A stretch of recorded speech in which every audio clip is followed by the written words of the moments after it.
Olá pessoal, tudo bem? Nosso encontro de hoje, nós vamos trabalhar com uma matriz energética de natureza fóssil. Essa matriz energética, ela foi explorada segundo dados históricos, registros históricos, por volta de meados de 1854, metade do século XIX. Essa exploração deu origem a uma centena de matérias-primas, que dão origem a um incalculável número de compostos químicos, os quais nós usamos no dia a dia, utensílios domésticos, usamos em alta tecnologia, construção naval, construção na área automobilística, a área de satélites, por exemplo. Você já está curioso, né? Muito bem. Então nós vamos dar o nome a essa matriz energética, que nada mais é do que o petróleo. Este petróleo, também temos uma preocupação ambiental, ou seja, no nosso enfoque de hoje, vamos buscar alternativas de sustentabilidade. O que é petróleo? Quimicamente falando, do que ele é formado, ele é constituído de dois elementos químicos básicos. O carbono, na forma de cadeias longas, encadeamento, um carbono ligado ao outro. E os hidrogênios associados a essa cadeia. Então, quimicamente falando, o petróleo é um hidrocarboneto. Esse petróleo, esse hidrocarboneto, ele é immiscível em água. Entendeu o termo? Ele não se mistura com a água. A sua densidade é variável de 0,65 gramas por centímetro cúbico a 0,90 gramas por centímetro cúbico. Compare com a densidade da água, que é 1 grama por centímetro cúbico. Logo, o petróleo, no meio aquoso, fica sobrenadando. Um outro fato interessante, o petróleo, ele se apresenta em frações. Nós podemos fracioná-lo partindo do estado físico, sólido, líquido e gasoso. Estado gasoso. No componente gasoso, você tem uma fração de 1 a 4 carbonos na cadeia. Por exemplo, o gás de cozinha. No componente líquido, você tem uma quantidade de carbonos que vão aí de 5 até 18 carbonos. Por exemplo, a gasolina, os combustíveis, como óleo diesel também. No componente, ou na fração sólida, você tem além dos 18 carbonos. Resíduo asfáltico, o piche. Muito bem, um outro aspecto interessante para nós analisarmos nesse começo de papo que eu estou tendo com você, é a cor do petróleo. Na cor do petróleo, você tem uma variação do negro até o avermelhado. Evidentemente, esse fator que eu vou citar agora não é o único, mas é o predominante, que é a presença das impurezas, a presença do elemento carbono e a presença do elemento enxofre na constituição do petróleo. De acordo com essa concentração dessas impurezas, carbono e enxofre, você tem as tonalidades que vão do negro, como eu disse, até o avermelhado. Faço um parênteses interessante nesse ponto da nossa explicação. O carbono e o enxofre apresentam um fenômeno muito interessante na química, que vale a pena ilustrar aqui nesse momento, que é a alotropia. O fenômeno da alotropia está ligado a um mesmo elemento químico, ou seja, forma substâncias simples. Se não vejamos, o caso do enxofre, lembra, é uma das impurezas do petróleo. Esse enxofre, ele forma cadeias na forma octaatômica, então S8, tudo bem? Tranquilo? Tá. Esse encadeamento pode formar estruturas geométricas diferentes. Estrutura romboédrica, que é uma estrutura espacial, ou estrutura monoclínica. Essas estruturas diferentes causam propriedades diferentes nesses dois tipos de enxofre. O caso do carbono é mais próximo para você entender. É mais próximo do nosso dia a dia. Vejamos, o carbono, ele também forma cadeias, certo? Aliás, em número maior, bem maior do que o enxofre. Infinitos átomos de carbono podem se ligar. Muito bem, essa quantidade de carbonos encadeados pode ser na forma trigonal plana, caracterizando uma alotropia. Ou pode ser na forma tetraédrica, caracterizando uma outra forma alotrópica. A forma trigonal plana, desculpe a redundância, é plana. E a forma tetraédrica é uma forma espacial. Essas estruturas, plana e espacial, dão origem a propriedades diferentes e a compostos diferentes. Substância simples grafite, estrutura trigonal plana. Densidade, 2,2 gramas por centímetro cúbico. Excelente condutor de eletricidade. Bom condutor para diminuir a abrasão entre sólidos. Pouco brilho. Grafite da sua lapiseira, tudo bem? Já o carbono diamante, já é uma estrutura tetraédrica, espacial, tranquilo? Tá? Tem uma densidade em torno de 3,53 gramas por centímetro cúbico, uma estrutura muito forte, das substâncias puras, é a estrutura mais dura que se conhece na escala de Mohs, tá? E tem um brilho excepcional, forma-se o diamante depois de lapidado. Então você percebeu? As diferenças estruturais dão diferenças nas propriedades. Isso nós caracterizamos, a alotropia. Nosso próximo passo será dar a origem do petróleo, que nós veremos em seguida. A teoria mais aceita é a teoria da decomposição de matéria orgânica viva. Ou seja, a árvore morreu, caiu o tronco sobre o solo. Um determinado animal morreu, caiu sobre o solo. A decomposição através de bactérias, também temos de levar em conta a temperatura, a pressão, haverá uma justaposição de camadas. Então, a areia, o basalto, o granito, enfim, rochas vão se justapondo sobre essa matéria orgânica e vão formando o que nós chamamos de sedimentos, rochas sedimentares.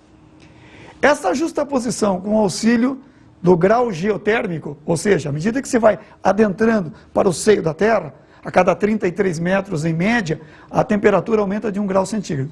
Então vejamos, o aumento da temperatura, pressão, a justaposição nas camadas, a decomposição bacteriana, forma o bolsão do petróleo. A próxima ideia, aonde encontramos esse petróleo? Encontramos esse petróleo, por exemplo, no município de Sousa, na Paraíba, e pasmem você, a uma profundidade de 46 metros, equipamento muito simples de exploração, que é o cavalinho de pau. Tá?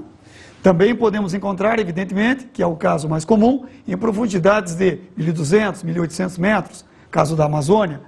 Encontramos em profundidades maiores, plataformas oceânicas.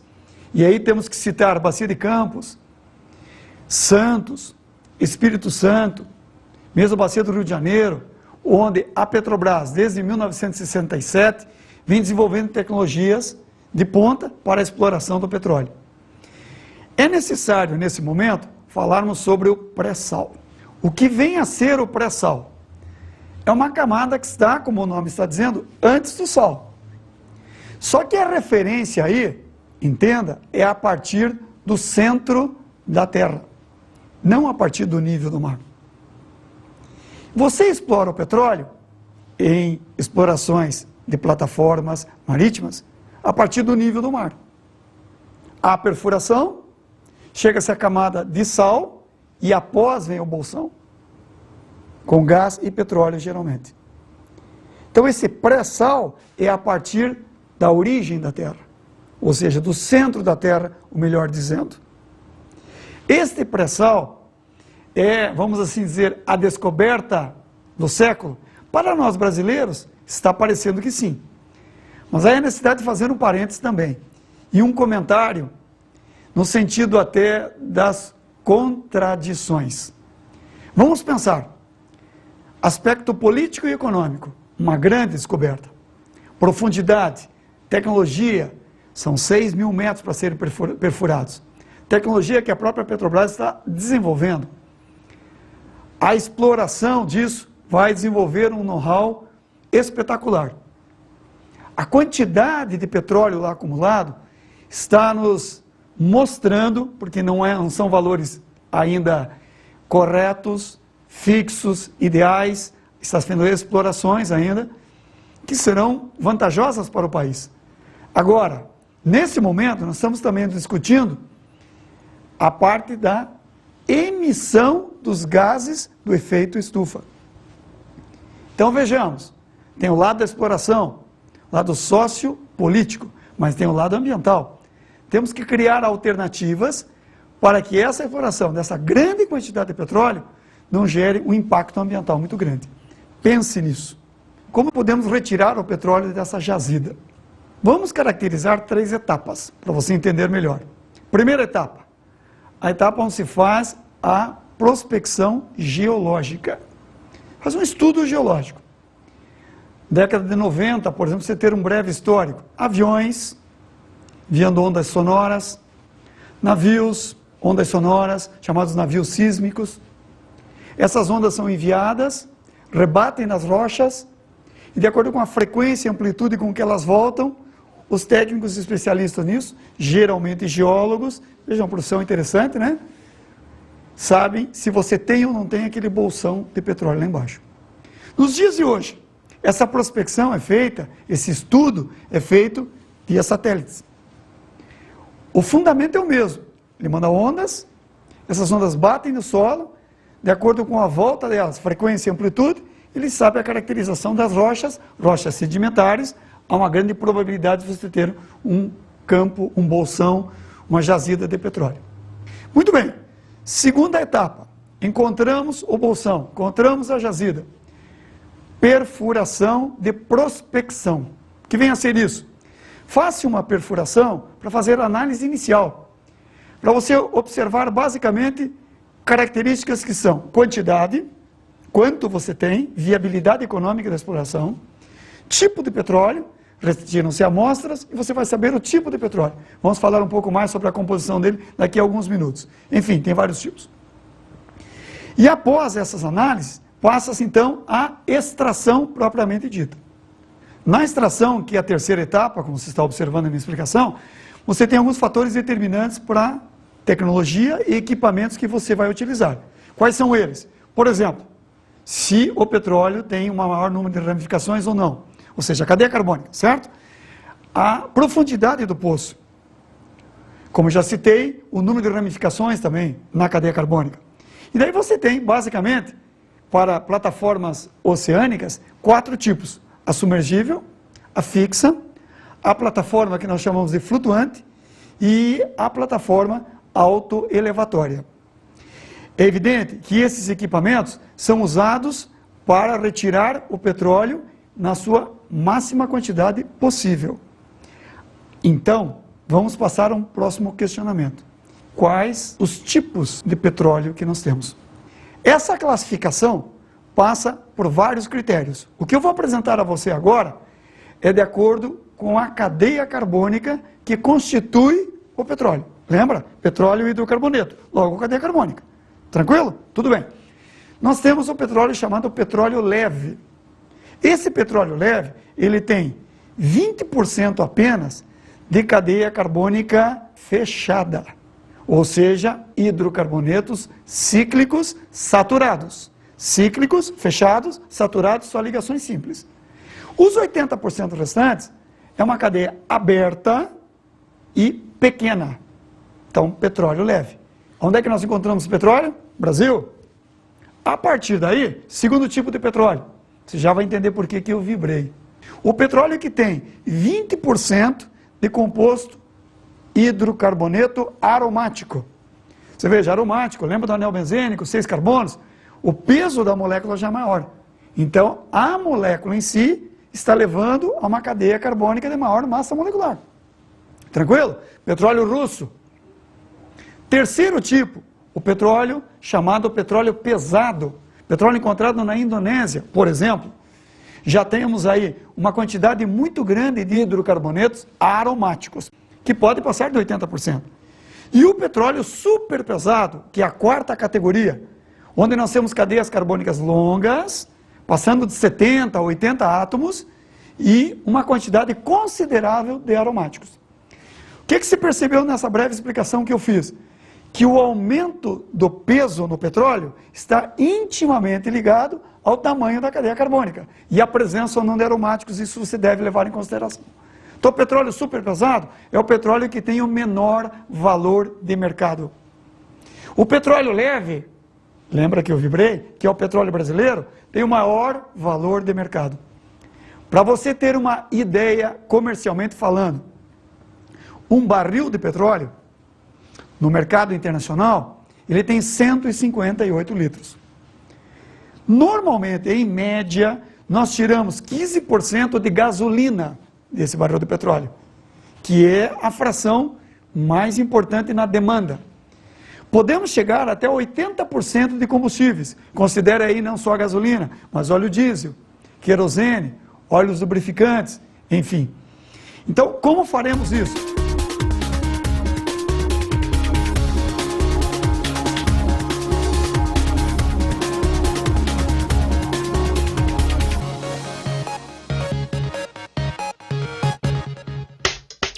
essa complexa mistura é desdobrada? A palavra é destilação. O que vem a ser a destilação? Um processo físico onde você tem como elemento básico a temperatura de ebulição. Imagine uma mistura de sólido com líquido, água com sal. Coloca no mesmo recipiente, aquece.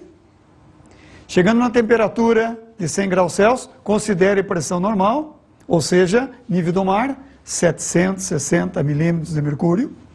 A água vai entrar em ebulição. Ela vai ascender através de ductos, passar por um condensador. Condensador? Ou seja, vai ser resfriada, retornar ao estado líquido e retirada na forma de água destilada. Por favor, não é água pura, ela carrega uma série de elementos. Pense no petróleo agora. Petróleo que vem a ser uma mistura. Tem várias frações. Você tem dezenas, para não dizer centenas de hidrocarbonetos lá dentro. Cada um deles tem o seu ponto de ebulição, sua temperatura de ebulição mais precisamente. Então você precisa fazer uma destilação fracionada. Aí está um problema. Muitas vezes os pontos de ebulição, ou temperaturas de ebulição, melhor dizendo, desses hidrocarbonetos são muito próximos. Então você precisa ter várias torres de destilação. Por isso, quando você olha numa refinaria, você tem vários equipamentos, um ao lado do outro, onde essa mistura vai sendo fracionada paulatinamente. E um componente essencial nesse trabalho de fracionamento do petróleo é o cracking. Craqueamento, quebra. Na verdade, é uma reação química, onde você, a partir de cadeias carbônicas longas, você pode ter 70, 80 átomos de carbono, 90 átomos de carbono, encadeados de forma linear ou ramificados, pela ação da temperatura e pela ação de catalisadores. Lembra? Catalisadores, substâncias químicas mágicas que aceleram um processo químico, que dão a velocidade do processo, interagem e quebram essas longas moléculas em pedaços menores, em estruturas menores.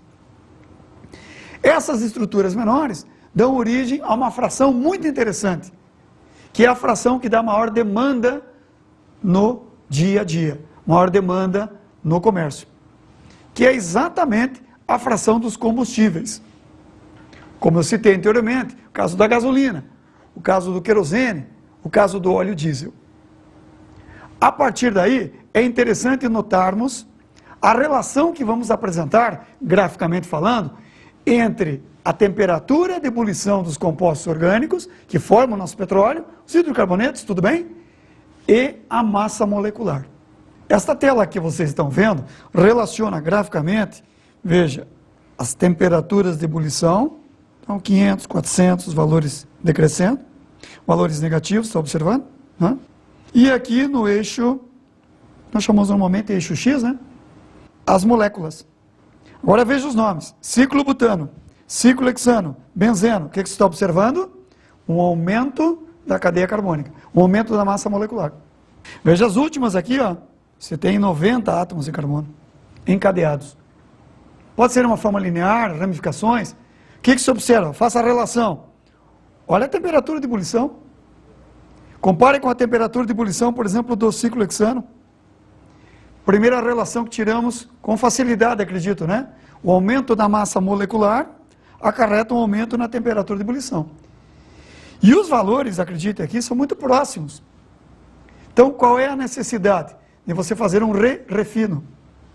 Torres de destilação, uma próxima à outra, que é o equipamento da refinaria.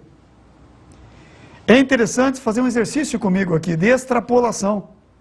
Imagine você, aumentando a cadeia carbônica, vamos a 100, 110, 120 átomos de carbono, você vai ter um aumento progressivo na massa molecular e um aumento proporcional na temperatura de ebulição. Então, o que há necessidade? Daquela palavrinha mágica, quebra, craqueamento, quebrar essas moléculas para que não tenhamos, então, temperaturas muito elevadas, porque é um custo de energia muito grande. É interessante, então, entendermos quais são as frações que compõem o petróleo, que estão dentro dessa operação que se encontra na refinaria. Considerando as frações leves, então os gases, o gás nafta Então você tem aí componentes do gás nafta, o hidrogênio, o CO2, o CO, o nitrogênio, usados até como combustíveis em áreas industriais. Depois você tem também o chamado GNV, gás natural veicular. O gás predominante aí é o gás metano, CH4. Temos também uma parcela de gás etano, C2H6. Temos também aí o gás GLP, gás liquefeito do petróleo, que faz com que você tenha uma lembrança imediata do gás de cozinha, que é uma mistura de propano com butano. Uma cadeia de 3 carbonos, o prop, e uma cadeia de 4 carbonos com o but. Temos o éter de petróleo, que é uma fração de grande volatilidade, temperaturas de ebulição que oscilam de 35 a 70 graus Celsius. Em seguida, a gasolina. Na gasolina, uma fração de grande demanda e apelo comercial. Você tem de 6 a 10 carbonos. E um grande número de tipos, variações de gasolina, conforme o índice de octanagem, que é a capacidade antidetonante da gasolina. Né? É necessário que se faça quase uma aula, uma explicação à parte sobre isso. Vou só citar a gasolina como um componente, uma fração do petróleo que tem de 6 a 10 carbonos. Vamos adiante. Temos o nafta, que é a fração que fornece a maior quantidade de matérias-primas para a fabricação, principalmente de polímeros. Em seguida, o querosene, que vai de 10 até 16 carbonos. Temos também a fração óleo diesel, para caminhões, aviões, navios, trens. Em seguida, o óleo combustível. São óleos para caldeiras, para fornos, na indústria petroquímica também se usa, na indústria química, indústria têxtil, papel e celulose. Nós temos aí de 20 até 70 carbonos, aumentando a cadeia. Em seguida, nós temos as duas últimas frações. A fração que nós chamamos de resíduo de destilação, fundo de destilação, que é exatamente o grupo parafínico, da origem a parafina para cera, vela, materiais isolantes, fósforo, medicamentos. E finalmente, como citei, né, o resíduo asfáltico. Você tem o asfalto, propriamente dito, e o piche, que é o acabamento asfáltico. Aí você pode ter cadeias carbônicas que passam de uma centena.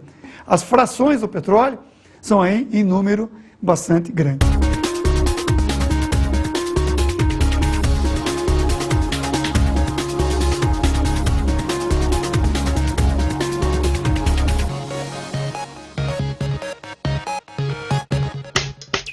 O que são combustíveis fósseis ou de origem fóssil?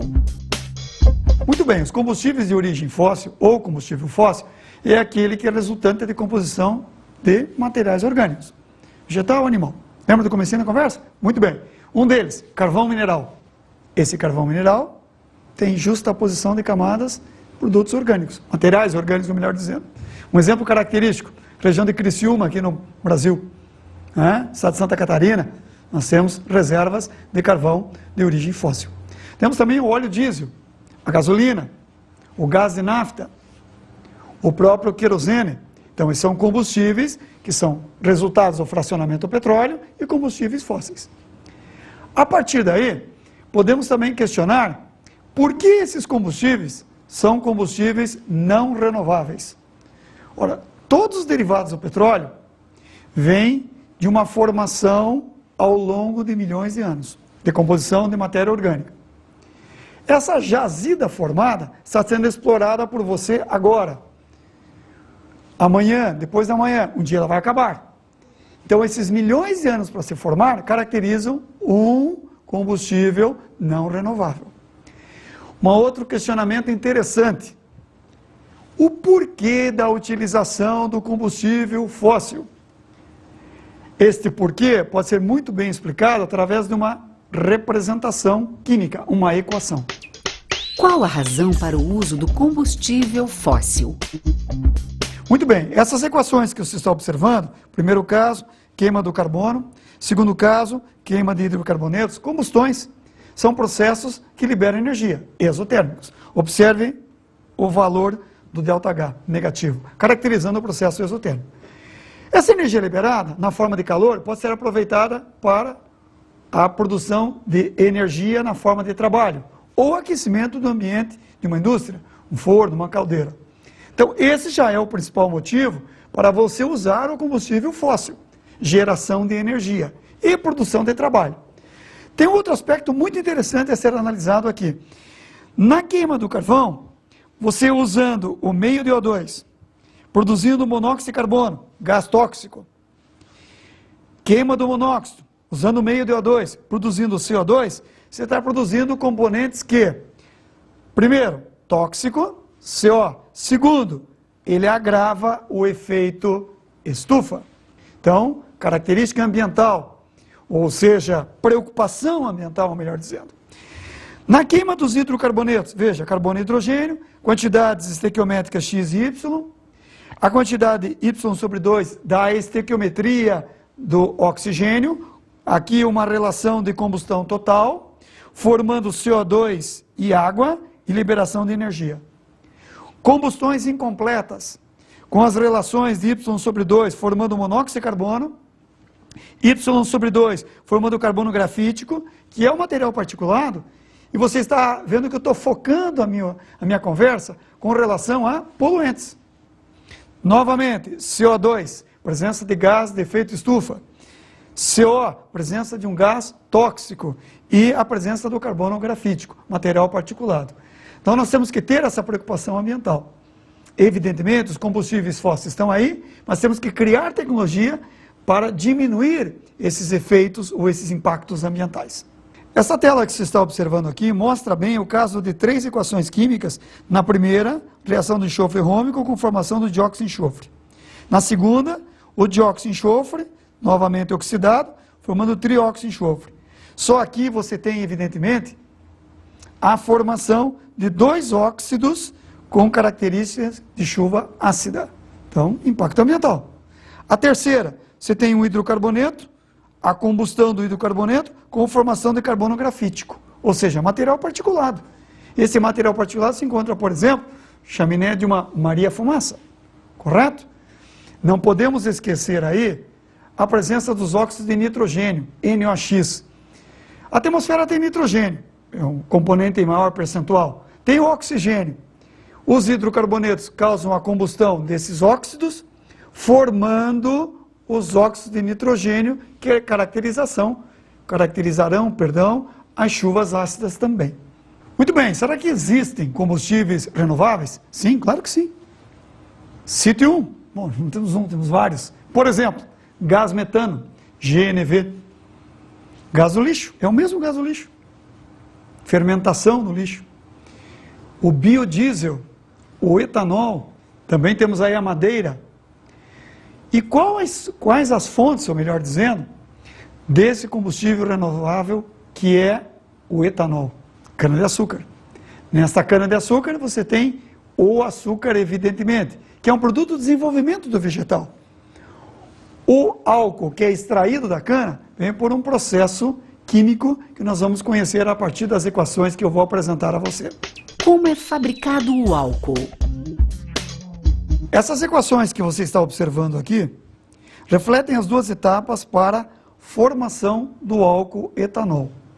Vejamos, na primeira etapa você tem a sacarose D, que numa reação de hidrólise, entrada da água, com presença da enzima, é uma invertase, o nome dessa enzima, acelera o processo, a formação da glicose D, também chamada de destrose, e a frutose, também chamada de levulose.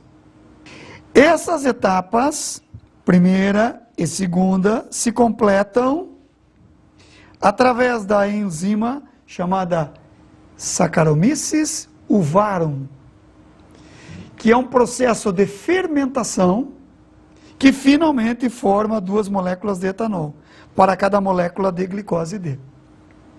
Este etanol obtido é um etanol a 96%. Na verdade é uma mistura azeotrópica, ou seja, uma mistura que tem uma temperatura de ebulição constante. Você tem 96 partes do álcool, que é o etanol, e 4 partes da água. Observe a liberação do CO2 e também liberação de calor no processo, que pode ser acrescentado aqui como energia térmica liberada no processo. Calor. Então é um processo exotérmico. Mas voltando ao etanol, que é uma mistura azeotrópica nesse instante, ou seja, como disse a você, 96% de álcool e 4% de água. Esse etanol, nessa proporção, é o etanol usado nos motores flex. Já o que você vai misturar na gasolina, em proporções que podem variar de 20% a 22%, conforme determinações legais, tem que ser o álcool anidro. Como é que vamos partir de uma mistura de 96 para anidro? Acrescentamos, numa segunda etapa do processo, em escala industrial, numa outra planta de uma outra indústria, solventes, extratores, que pode ser o benzeno, o ciclohexano, cal virgem ou mesmo o magnésio. E daí temos o álcool anidro, e é esse acrescentado à gasolina. Muito bem, além da formação do etanol, é necessário que você também entenda um apêndice. O que é esse apêndice, pessoal? Trata-se de isomeria. O que vem a ser isomeria? O fenômeno onde você tem uma mesma fórmula molecular que apresentam estruturas diferentes. Muitas vezes grupos funcionais diferentes, ramificação. É o caso, por exemplo, da glicose e da frutose. São casos específicos de isomeria de função. No caso da glicose, você tem a função aldo-poliálcool, aldeído ligado a um poliálcool. No caso da frutose, você tem uma função cetopoliálcool, um álcool com vários grupamentos OH, poliálcool, e com o grupamento de aldeído. Um outro tipo de isomeria também aparece nas reações que mostraram a formação do etanol, que é a chamada isomeria óptica. Que vem a ser essa isomeria? Você pega a luz, que se propaga em várias direções, passa por um polarímetro e faz a polarização do feixe luminoso. Esse feixe luminoso vai atravessar um material orgânico, por exemplo, a glicose. Ao atravessar a glicose, esse feixe de luz polarizada vai sofrer um desvio para a esquerda ou para a direita. No caso, a glicose, para a direita. Então, ele é um isômero destro-direita, destrógeno, por isso chamado destrozol. No caso da frutose, que é também chamada de levulose, se você faz passar a luz polarizada por esse meio, ela desvia o plano de polarização dessa luz para o lado esquerdo. Então, ela é levógera. Isso acontece com uma série de compostos orgânicos. Um exemplo, através da frutose e da glicose. Vamos, em seguida, trabalhar com o biodiesel. Ver a sua formação e a sua obtenção. O biodiesel, como é fabricado? A próxima equação, que você está observando, na verdade são equações, mostra o biodiesel. Esse biodiesel, pessoal, pode ser obtido, por exemplo, a partir da mamona, a partir do girassol, a partir do óleo de amendoim. Um parênteses, Rudolf Diesel, 1900, Conferência de Paris, apresentou o motor diesel funcionando com óleo de amendoim, 1900. Deixando essa história de lado, vejamos aqui o biodiesel, caracterizado por essa molécula, entrando em combustão completa, formando o CO2, 3 moléculas de água e a energia equivalente. Veja a combustão incompleta do biodiesel. Combustão incompleta a partir de 2 moléculas ou 2 mols de O2, formando o monóxido de carbono, gás tóxico, 3 moléculas de água e energia equivalente. Então, quando você fala de biodiesel, você fala de óleos que podem, como eu disse, vir da mamona, do amendoim, do girassol, do soja, e não é um combustível limpo, porque ele forma poluentes. O gás tóxico CO e o gás do agravamento estufa CO2. Observe nessa próxima tela que nós temos aqui um triéster ou glicerol. Observou? Triéster, 1, 2, 3 radicais do éster. Esse éster, em presença de meio alcoólico, olha a presença do álcool, grupamento OH, fornece 2 produtos muito interessantes. A glicerina, que já tem uma demanda na área de cosméticos. Fabricação não só de cosméticos, mas também de sabonetes. É o meio básico para a fabricação de cremes.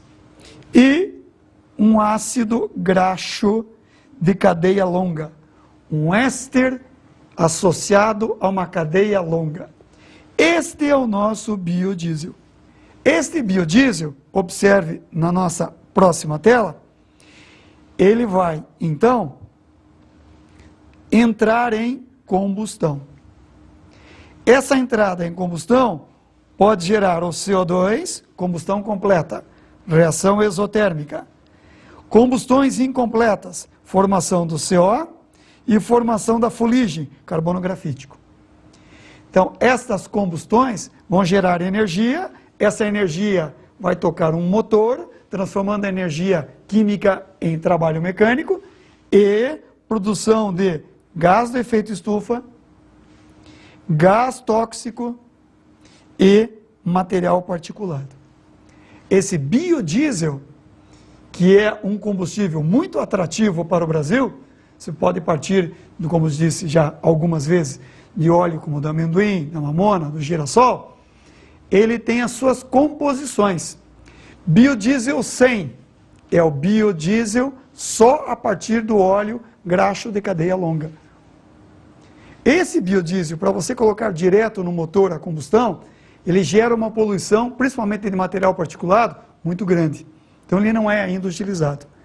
Mas se você partir para a literatura, você vai encontrar o biodiesel 5. Você tem aí 5% de percentagem do óleo diesel e o restante do biodiesel. Biodiesel 10, uma relação de equivalência, né? Isso que você já entendeu. 10% de óleo diesel e o restante, 90%, do biodiesel propriamente dito.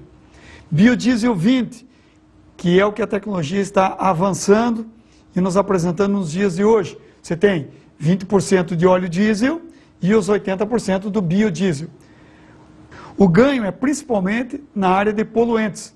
Você diminui a poluição de material particulado, você diminui a poluição de dióxido de enxofre e oferece um poluente com melhor qualidade ambiental. É interessante notar, nessa parte final da explicação desse módulo para você, que tanto o etanol, que é um combustível conhecido como combustível renovável, assim como o biodiesel, que é um combustível renovável, não pode ser considerados combustíveis limpos. Por quê? Porque você tem um grau de poluição.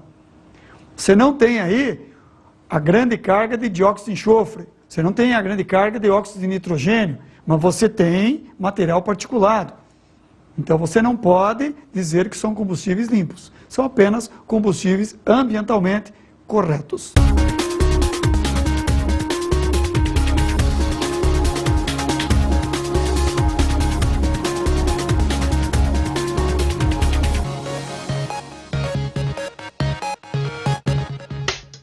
O que é a petroquímica? Muito bem, num polo petroquímico, você tem um conjunto de empresas, por exemplo, Polo de Camaçari, na Bahia. São mais de 60 empresas, onde o processo químico vital é o craqueamento. Vejamos na nossa tela. Você tem a reação de duas moléculas do isoctano, em presença de catalisador, temperatura e pressão adequada. Essa temperatura e pressão adequada é muito importante, porque a partir desses valores, você poderá obter 1, 2, 3, 4, 5 produtos diferentes, em proporções diferentes, em quantidades diferentes. Desses produtos, o primeiro é o etano, o segundo é o 1-buteno, veja a ligação dupla no primeiro carbono da cadeia. O segundo é o 2-buteno, veja a ligação dupla no carbono 2 da cadeia.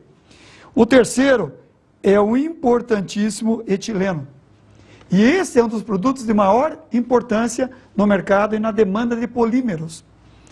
Por isso o ajuste da temperatura e da pressão nesse processo de craqueamento. Por último, citando para você, que você tem o isobutano. Muito bem, então a reação de craqueamento, observe a estequiometria, a partir de duas moléculas de isoctano, se obteve 5 compostos diferentes, com proporções maior ou menor, conforme a adequação da temperatura e da pressão. Vamos observar na próxima reação as reações que vão nos indicar a sequência do processo de craqueamento. Nessa reação que vocês estão vendo, nós temos a presença do etano, catalisador e temperatura adequada, e formamos o etileno. Já falei a vocês que é o principal componente, matéria-prima para a formação dos polímeros, plásticos, revestimentos, polímeros, têxteis, material para calçados, para solventes. Observe a próxima equação. Na próxima equação, nós temos um exemplo característico também de craqueamento. Aqui você tem 1, 2, 3, 4, 5, 6 carbonos. Cadeia linear, ligações simples, N-hexano. Novamente, presença do catalisador, temperatura e pressão adequada, e você vai formar um composto cíclico, que é exatamente o ciclo hexano, e a saída de 2 hidrogênios. Então, nesse craqueamento, você tem o craqueamento, mas também tem uma desidrogenação, retirada do hidrogênio, que também é um processo utilizado dentro dos polos petroquímicos. Se você observar, ó, você pode na sequência, vou aqui rabiscar para você, a partir da retirada dos hidrogênios que se colocam nessas posições aqui, ó, observe, cada tracinho que eu estou fazendo é a posição de um hidrogênio, então você tem um C6H12 aqui, retirada desses hidrogênios e formação do anel benzênico, que é o C6H6, que seria uma próxima etapa dessa reação, que é o solvente mais utilizado nas indústrias petroquímicas. Tudo isso numa sequência. Então você está observando a variedade de compostos que pode se obter a partir de uma mesma reação ou de um mesmo composto de uma mesma matriz. Vamos adiante? Veja essa reação seguinte. Aqui explica-se claramente que a quantidade N, 2, 3, 4, 5, multiplicando uma estrutura básica, um esqueleto básico, que é o etileno. Então esse é o monômero. Nós teremos o polímero. Então, esse polímero pode ter 2, 3, 4, 5 encadeamentos desse esqueleto inicial, formando os plásticos ou polímeros com maior ou menor viscosidade, maior ou menor resistência à abrasão, maior ou menor resistência a calor, maior ou menor facilidade em conduzir a luz, por exemplo. Vamos à próxima. Veja a infinidade que você tem. Aqui você tem a agregação de um composto original, lembra dele? Está aqui, ele é o etileno. Só tirei daqui o hidrogênio, ou os hidrogênios. E agreguei 2 ramificações, CH3 e CH3. Na verdade são 2 radicais metis, né? CH3, lembra disso? Esta reação, onde você adiciona 2 radicais, dá origem ao isobuteno. E como o próprio reação está mostrando, você está vendo através da tela, a formação da borracha artificial. Então o látex que se tira da seringueira pode ser obtido num complexo petroquímico através da agregação de 2 radicais metis ao iso, ou melhor dizendo, ao etileno, perdão. Aqui nós temos uma segunda etapa, veja, na mesma tela, o etileno, certo? Esse é o esqueleto inicial. A agregação de um radical C-O, fazendo aqui, ó, destrinchando para você, C-O, e aqui o CH3, um radical que vem dos ésteres. E aqui o radical metil. Então você tem um radical metil, o radical dos ésteres, e vamos acoplando isso a um esqueleto central, a um esqueleto inicial, vamos assim dizer, formando o acrílico. Se usam principalmente em revestimentos para janelas, por exemplo. Próximo. Reação comum de polimerização. Já deu para entender qual é a sacada inicial e a preponderante. Você pega o esqueleto, multiplica por N e chega ao polímero. Adição de temperatura e pressão e catalisadores. Esse é o esqueleto de uma reação para a formação de qualquer tipo de polímero. Próximo. Desidrogenação. Que vem a ser isso? O próprio nome está dizendo. Você vai retirar hidrogênios.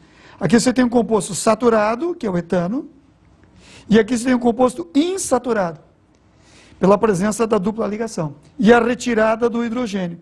Então, do etano, temperatura, catalisador, e novamente falando, fica até enfadonho, mas tem que ser dito, adequada, forma o eteno.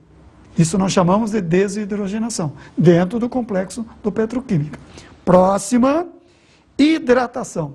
Dentro dos inúmeros exemplos de reações químicas que ocorrem num polo petroquímico, temos aqui o exemplo na tela da hidratação, ou seja, a entrada da água no eteno ou etileno. Observe que há rompimento da insaturação e entrada do grupo OH, transformando esse hidrocarboneto num álcool. Bom, então você me pergunta, posso transformar um hidrocarboneto originalmente derivado do petróleo em álcool? Resposta, sim, polo petroquímico. Vamos para a próxima? Oxidação.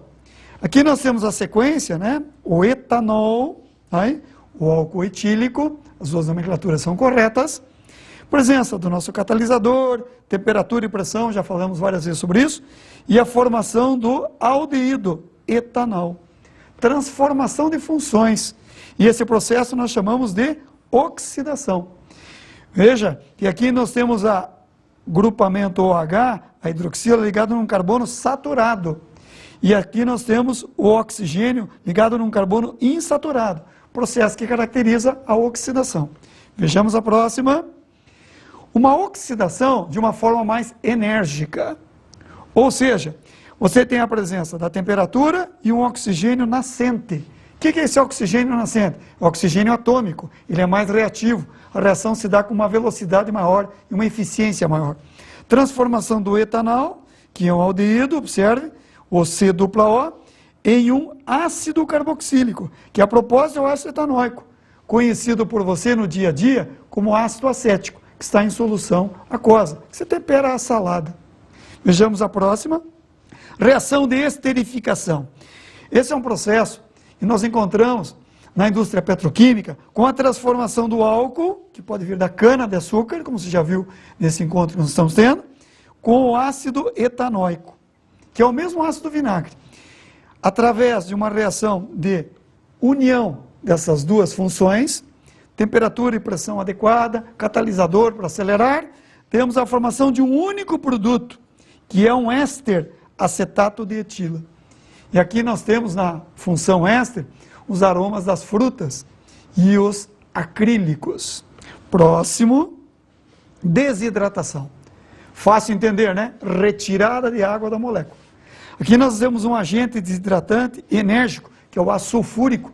Ele retira com muita eficiência a água do nosso reagente. 2 moléculas de etanol, temperatura adequada e a transformação em éter dietílico, que é o éter de farmácia, que é o éter encontrado na produção da cocaína. Que outros produtos podemos também obter a partir de um polo petroquímico? Já estamos aí com dezenas e dezenas de reações.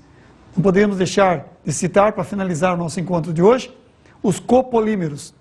Você agrega uma matriz, que pode ser o etileno, compostos como, por exemplo, os CFCs. Você entra aí com cloro, com flúor. Você agrega ao etileno compostos cetônicos. Estrutura de uma cetona, radical funcional, uma carboxila. E aí você vai ter a baquelite, o teflon, o kevlar, buna, que são polímeros, onde a resistência ao aquecimento pode chegar a 120 graus. A resistência ao impacto pode chegar a 7 vezes a resistência do aço, que é o caso do Kevlar. Então você me pergunta, peraí, mas aonde isso vai terminar?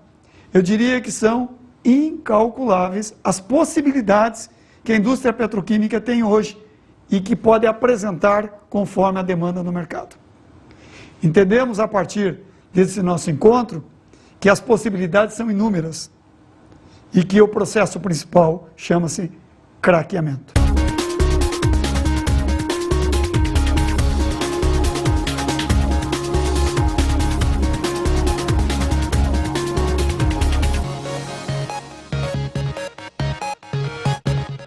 Muito bem, no primeiro momento do nosso encontro de hoje, nós caracterizamos o que é o petróleo, composto químico formado pela sequência de carbonos.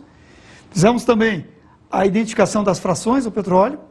Fizemos também a identificação de que ele é um combustível fóssil, a origem do petróleo e, finalmente, os processos de extração do petróleo. conteúdos abordados foram petróleo, combustíveis fósseis, misturas, tipos e métodos de separação, química e ambiente, aspectos científico-tecnológicos, socioeconômicos e ambientais associados à obtenção ou produção de substâncias químicas, contaminação e proteção do ambiente, indústria química, mineração e metalurgia, transformações químicas e sua representação. Habilidades. Habilidade 4. Avaliar propostas de intervenção no ambiente, considerando a qualidade da vida humana ou métodos de conservação, recuperação ou utilização sustentável da biodiversidade. Habilidade 8. Identificar etapas em processo de obtenção, transformação, utilização ou reciclagem de recursos naturais, energéticos ou matérias-primas, considerando processos biológicos, químicos ou físicos neles envolvidos. Habilidade 10. Analisar perturbações ambientais, identificando fontes, transporte e ou destino dos poluentes, ou prevendo efeitos em sistemas naturais, produtivos ou sociais. Habilidade 12. Avaliar impactos em ambientes naturais, decorrentes de atividades sociais ou econômicas, considerando interesses contraditórios. Habilidade 17. Relacionar informações apresentadas em diferentes formas de linguagem e representação, usadas nas ciências físicas, químicas ou biológicas, como textos discursivos, gráficos, tabelas, relações matemáticas ou linguagem simbólica. Habilidade 24. Utilizar códigos e nomenclatura da química para caracterizar materiais, substâncias ou transformações químicas. No segundo momento desse nosso encontro de hoje, caracterizamos a utilização dos combustíveis fósseis, como o carvão, combustíveis derivados do petróleo, como a gasolina, o querosene, o biodiesel, as suas transformações em energia e em trabalho mecânico e as implicações ambientais. Tratamos dos seguintes conteúdos: petróleo, combustíveis fósseis, desenvolvimento sustentável, misturas, tipos e métodos de separação, química e ambiente, aspectos científico-tecnológicos, socioeconômicos e ambientais associados à obtenção ou produção de substâncias químicas, indústria química, mineração e metalurgia, contaminação e proteção do ambiente, transformações químicas e a sua representação, reações de óxido-redução. Habilidades. Habilidade 4. Avaliar propostas de intervenção no ambiente, considerando a qualidade da vida humana ou métodos de conservação, recuperação ou utilização sustentável da biodiversidade. Habilidade 8. Identificar etapas em processo de obtenção, transformação, utilização ou reciclagem de recursos naturais, energéticos ou matérias-primas, considerando processos biológicos, químicos ou físicos neles envolvidos. Habilidade 10. Analisar perturbações ambientais, identificando fontes, transporte e ou destino dos poluentes, ou prevendo efeitos em sistemas naturais, produtivos ou sociais. Habilidade 12. Avaliar impactos em ambientes naturais, decorrentes de atividades sociais ou econômicas, considerando interesses contraditórios. Habilidade 17. Relacionar informações apresentadas em diferentes formas de linguagem e representação, usadas nas ciências físicas, químicas ou biológicas, como textos discursivos, gráficos, tabelas, relações matemáticas ou linguagem simbólica. Habilidade 24. Utilizar códigos e nomenclatura da química para caracterizar materiais, substâncias ou transformações químicas. No terceiro momento do nosso encontro de hoje, focamos a petroquímica, polo petroquímico, caracterizando como método fundamental para a transformação das substâncias e matérias-primas dos diversos compostos, o craqueamento. Mais uma vez, falamos em petróleo, combustíveis fósseis, misturas, tipos e métodos de separação, química e ambiente, aspectos científico-tecnológicos, socioeconômicos e ambientais associados à obtenção ou produção de substâncias químicas, noções básicas sobre polímeros, transformações químicas e a sua representação. Habilidades. Habilidade 4. Avaliar propostas de intervenção no ambiente, considerando a qualidade da vida humana ou métodos de conservação, recuperação ou utilização sustentável da biodiversidade. Habilidade 8. Identificar etapas em processo de obtenção, transformação, utilização ou reciclagem de recursos naturais, energéticos ou matérias-primas, considerando processos biológicos, químicos ou físicos neles envolvidos. Habilidade 10. Analisar perturbações ambientais, identificando fontes, transporte e ou destino dos poluentes, ou prevendo efeitos em sistemas naturais, produtivos ou sociais. Habilidade 12. Avaliar impactos em ambientes naturais, decorrentes de atividades sociais ou econômicas, considerando interesses contraditórios. Habilidade 17. Relacionar informações apresentadas em diferentes formas de linguagem e representação, usadas nas ciências físicas, químicas ou biológicas, como textos discursivos, gráficos, tabelas, relações matemáticas ou linguagem simbólica. Habilidade 24. Utilizar códigos e nomenclatura da química para caracterizar materiais, substâncias ou transformações químicas. Acredito que no encontro de hoje você entendeu a diversidade e a quantidade de compostos que são obtidos a partir do petróleo, essa matriz energética petróleo. E ficou atento, na sua visão crítica, ao problema ambiental. Deixo um grande abraço a você.